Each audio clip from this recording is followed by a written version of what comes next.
Hello there, everybody, and welcome back. I'm Daniel, a 1/3 scale model of Paul Bunyan, Valvo. And just like the lumbering lumberjack himself, I'm a simple man with simple needs and simple interests. Let's do it.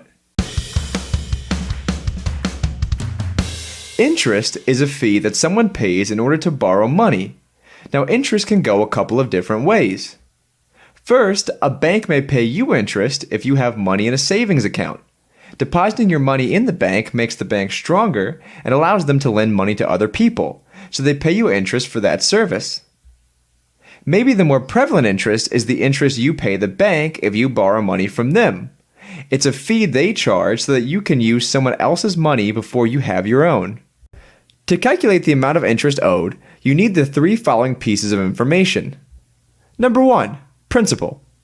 Principal is the amount of money being borrowed or loaned.